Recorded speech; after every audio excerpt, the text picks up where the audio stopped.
এই মেসমেরাইজিং গঙ্গার সাথে পাহাড়ের ভিউ আর 24 আওয়ার্স এই গঙ্গার বয়ে চলার আওয়াজ। জাম্বো সাইজের পাহাড় দেখা যাচ্ছে কিন্তু যেহেতু আচ্ছা, আমরা ফাইনালি দেবভূমি উত্তরাখণ্ডের দ্বার হরিদ্বারে পৌঁছে গেছি। স্টেশন থেকে বেরানোর সময় এক বিশাল দেবাদিদেব মহাদেবের মূর্তি যেন বুঝিয়ে দিল দেবপ্রয়াগ 70, শ্রীনগর 108, বদ্রীনাথ 296, কেদারনাথ 227।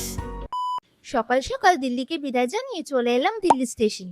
যাচ্ছি আবারও আমার প্রাণের শহরের উদ্দেশ্যে। হ্যালো এভরিওয়ান, আজকে ব্লগটা শুরু করছি স্টেশন থেকে। এটা হলো নিউ দিল্লির রেল স্টেশন। আমরা এখন যাচ্ছি হলো সোজা হরিদ্বারের উদ্দেশ্যে। আমরা যাচ্ছি নিউ দিল্লি দেরাদুন শতাব্দী এক্সপ্রেসে করে, যেটা প্ল্যাটফর্ম নাম্বার 3 আসে, গেট নাম্বার 7 এ। আর এটা কিন্তু আজমির গেটে আসে ট্রেনটা, বিকজ এখানে দুটো দিক দিয়ে যাওয়া যায়। তো একটা পাহাড়গঞ্জের দিক থেকে, কিন্তু আজমিরের দিক থেকে গেট নাম্বার 7 দিয়ে ঢুকেই তোমরা ট্রেনটা পেয়ে যাবে। তো সুবিধা হবে, বিকজ নিউ দিল্লির রেলওয়ে স্টেশন অনেক বড়, তো তাই জন্য সুবিধার জন্য বলে দিলাম। আমাদের চেয়ারকারের সিট আছে আর এটার প্রাইস নিয়েছে 850 রুপিস টিকিটের প্রাইস। ট্রেনের টাইমিংটা হলো ফ্রম নিউ দিল্লি সকালবেলা 6:45। তাহলে চলো এখন ভেতরে যাই।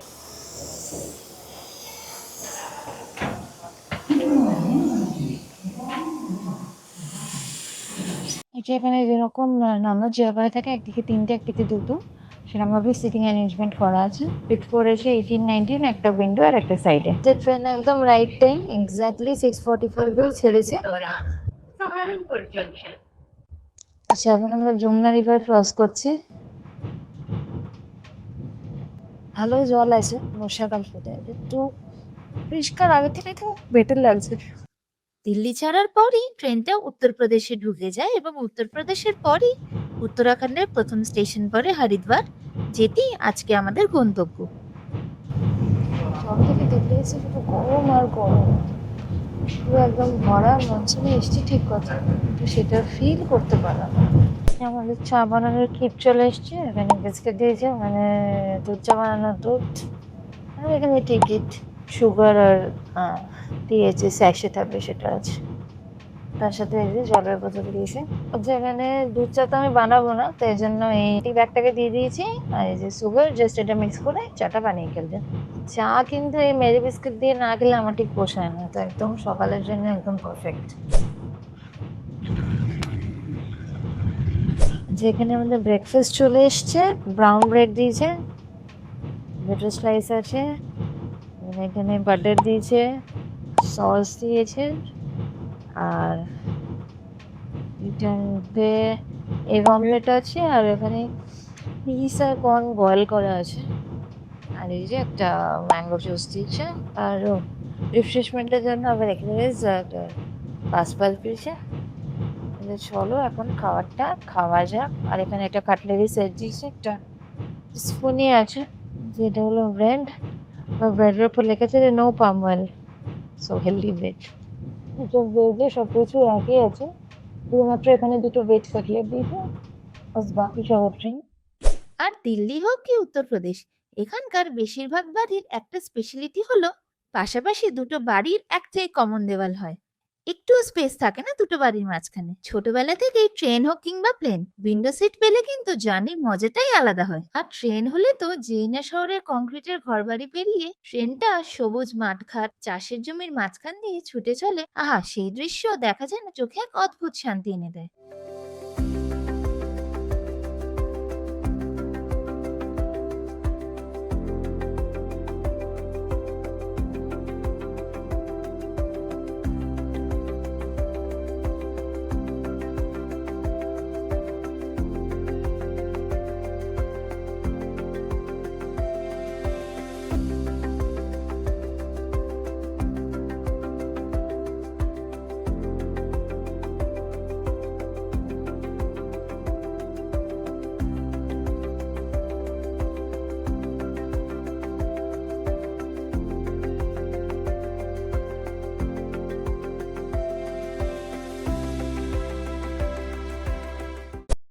আচ্ছা, আমরা ফাইনালি দেবভূমি উত্তরাখণ্ডের দ্বার হরিদ্বারে পৌঁছে গেছি।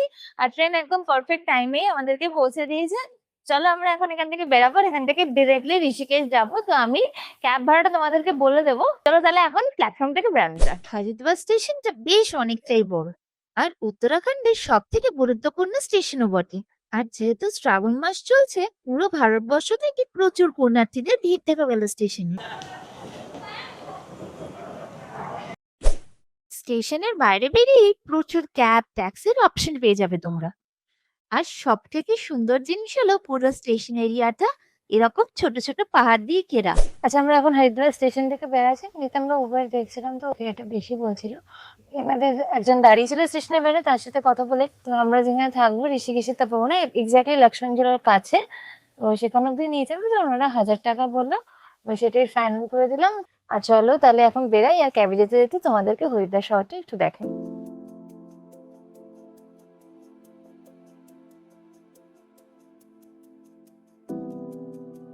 স্টেশন থেকে বেরানোর সময় এক বিশাল দেবাদিদেব মহাদেবের মূর্তি যেন বুঝিয়ে দিল আমরা দেবভূমি উত্তরাখণ্ডে প্রবেশ করে ফেলেছি। আচ্ছা, স্টেশনের বাইরেই এখানে বাস ডিপো দেখলাম, ঠিক আছে, যেখানে এরকম লেখা আছে যে এখান থেকে মুসৌরি, ঋষিকেশ, নীলকণ্ঠ মহাদেব সব জায়গার বাস যায়। আর স্টেশন ছেড়ে বেরিয়ে হালকা হালকা যানজট থাকলেও এখানকার হাওয়া বাতাস কিন্তু মন ভালো করে দেওয়ার মতো।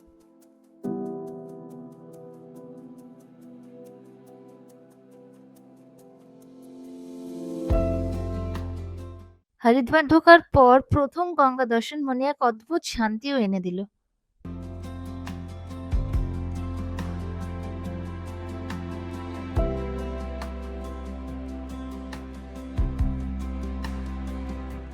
এখানে একটা ঘাট দেখলাম, লেখা আছে অমরাপুর ঘাট, লেখা আছে কুম্ভনগরী হরিদ্বার। আমি লিটারেলি ম্যাপ দেখে যাচ্ছিলাম যাতে একটাও গঙ্গা স্ট্রিমস মিস না হয়।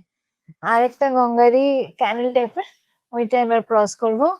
এই যে একবার ফোর্সটা দেখো, জাস্ট ওপর থেকে পুরো শোনা যাচ্ছে গঙ্গার কি ফোর্স, ভীষণ সুন্দর লাগছে।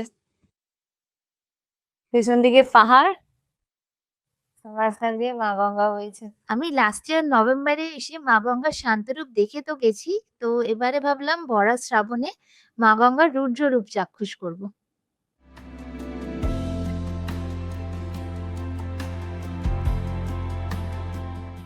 এই যে ছোট ছোট পাহাড়ের দেখা মিলে গেছে। ঋষিকেশ যাওয়ার পথে এই রাস্তাটা তো প্রচুর প্রচুর ব্লগে দেখেছি। তো আমি অনেক ছোটবেলায় হরিদ্বার এসেছি, তো আবার চাক্ষুষ করলাম। ও একদিকে পাহাড় আর এই যে গঙ্গা বইছে, সে কি জল গঙ্গা।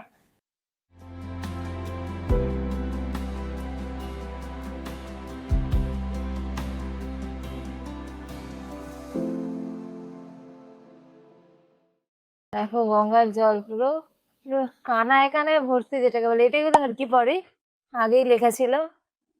এই যে শিব ঠাকুরটা, এটাও দেখা যায় হরিদ্বার থেকে ঋষিকেশ যাওয়ার পথে, ব্লগে, সবার ব্লগে। এনাকেও আজকে চাক্ষুষ করলাম। এরকমই আরেকটা শিব ঠাকুর পরমার্থ নিকেতনও খুব ফেমাস, যেটা 2013 সময়তে জাস্ট মানে মাথাটুকু বাঁচছিল ঠাকুরের, বাকিটা পুরোপুরি জলের তলায় চলে গিয়েছিল। তো এখন ঘাটে ভালো ভিড় আছে, দেখা যাচ্ছে এখান থেকে।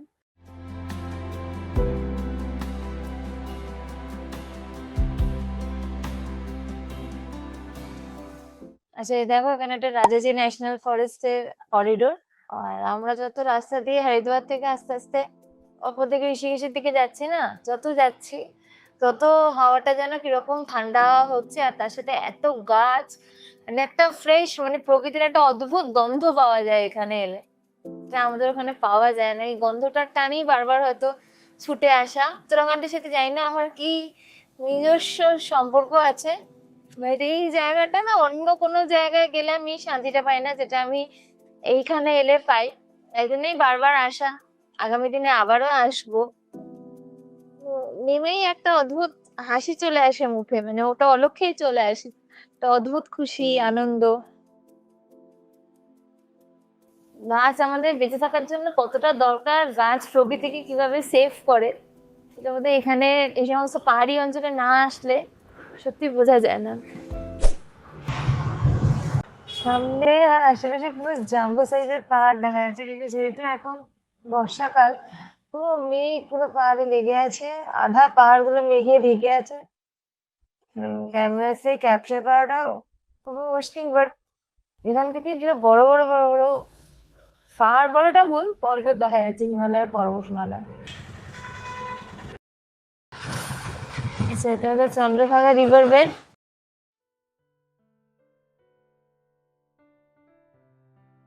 চারধাম যাত্রা চালু আছে, যেহেতু এখন জুলাই মাস তো প্রচন্ড বৃষ্টি, এবং একটু হালকা হলো রাস্তা ফাঁকা আছে, বাট সামনে এখন একটু ট্রাফিক আছে।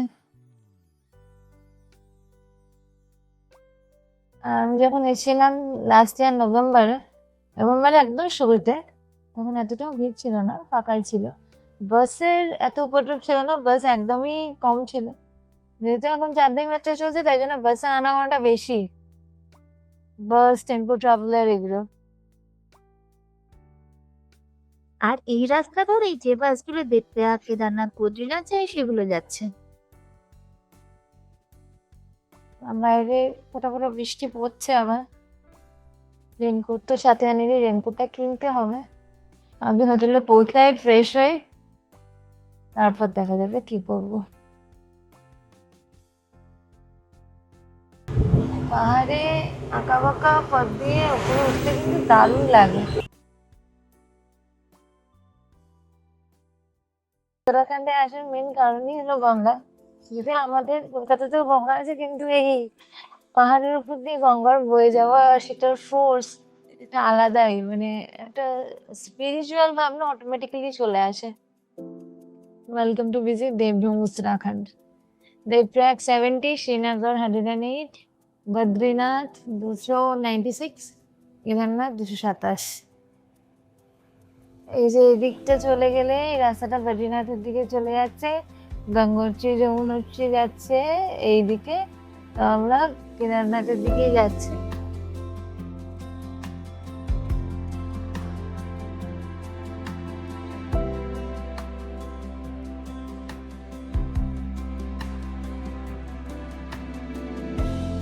রাস্তা ভীষণই ভালো, আর তারপরে পুরো ঠান্ডা ঠান্ডা হাওয়া, জাস্ট বৃষ্টিও পড়েছে। সব মিলে ওয়েদারটা এরকম থাকলে ভালো হয়। বৃষ্টি পড়ুক সেটাতে আপত্তি নেই, বাট সারাদিন যেন না হয়, একটু পড়লো থেমে গেল, সারাদিনে 1-2 ঘন্টা বৃষ্টি, সেটা মানিয়ে নেওয়া যায়।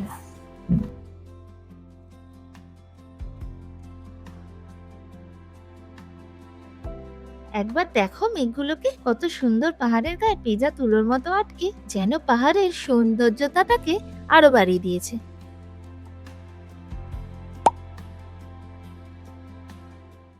দেখতে দেখতে আমরা আমাদের গন্তব্যে পৌঁছে গেলাম। এটা হলো রাধাকৃষ্ণ মন্দির, আর এই যে লক্ষ্মণঝোলা অ্যারো দেওয়া, এই রাস্তা ধরে হেঁটেই আমাদের হোটেল অব্দি যেতে হবে। এই যে সামনে হলো হোটেল নির্বাণা, এটা ঠিক অপোজিটই আমাদের হোটেল। আচ্ছা, ঋষিকেশে এসে আমরা যে হোমস্টেটাতে আছি সেটার নাম হলো শ্যালম ব্যাকপ্যাকার্স। এবার তোমাদেরকে একবার হোটেলটা ট্যুর দিয়ে দিই। এটা ঠিক হোটেল বলা যাবে না, এটা একটা ব্যাকপ্যাকার্স কাইন্ড অফ হোস্টেল বলতে পারো। তো যাই হোক, এটা হলো মেন এন্ট্রান্স। এই যে রাস্তা, এন্ট্রান্স থেকে নামবে, প্রথমে নিচে নামতে হবে। নিচে নেবে,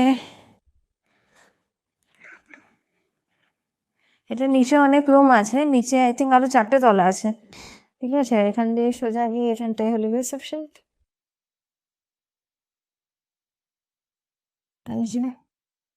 আর এখানটা হলো কমন এরিয়া। আর এই জায়গাটার রিসেপশন থেকে পেছনে এরকম গঙ্গার এরকম ভিউ পাওয়া যাচ্ছে, খুবই সুন্দর। আর তোমাদেরকে একবার রিসেপশন এরিয়াটা দেখায়। রিসেপশন এরিয়াটা এরকম, একটু রাস্তা থেকে ওয়াকিং ডিস্টেন্সে 2 মিনিট মতো হাঁটতে হয়, কিন্তু হ্যাঁ, এখানে এসে ভিউটা পাওয়ার পর এটা বলতে। এখানে একটা কমন সিটিং এরিয়া আছে, সবাই বসে কাজ করছে, একটা ওয়ার্ক স্টেশন কাইন্ড অফ। ওদের সামনে এরকম একটা বড় ব্যালকনি আছে, যেখান থেকে সেম এরকম গঙ্গার ভিউটা পাওয়া যায়, খুবই সুন্দর। সামনে এখান থেকে রামঝোলাটাও দেখা যাচ্ছে। এখান দিয়ে আবার স্টেজ আছে, স্টেজ দিয়ে থাকতে হবে।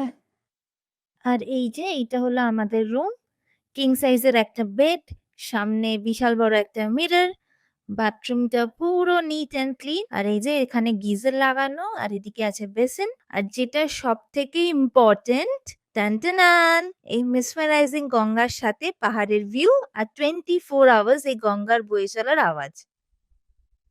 তাহলে এই সুন্দর ভিউটার সাথে এখনকার মতো ব্লগটা শেষ করলাম। টাটা!